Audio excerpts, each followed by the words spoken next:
and a few of us prefer spreading mulch with, like, by hand. I just feel like it's easier to, I don't know, I'm trying to move some of this out of the way. I just feel like it's easier to feather it that way. You can see over there, it's kind of nice and flat, and you're able to touch up the edges. You can spread mulch a couple different ways, like you can use a rake or a pitchfork.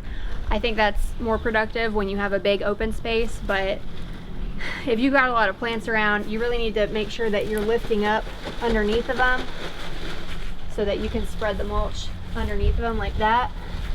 And then on the edges here,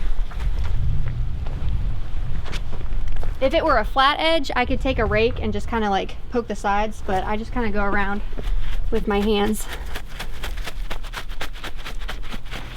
and touch it up like that. But I prefer keeping my hands kind of loose and just kind of going over it like that at the very end. It just gives it a nice flat, but still semi-fluffed finish. And that's it. Before we started spreading all of this, I had some of the guys go around and make sure that wherever the mulch is going to meet up with the concrete, you need to have like a 2 or 3 inch lip right there, so that when you pull the mulch back up against it, it sits in there really nice. And that's all mulch, and it's not gonna like fly out of the bed.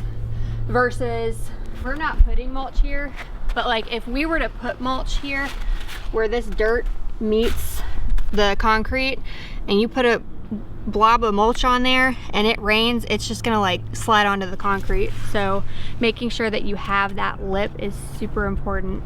And if you don't have concrete to butt it up to, a lot of people will go through and kind of dig a little trench with a shovel to edge out a garden bed. That's another way you can do it. Mulch with Jill. Like and subscribe.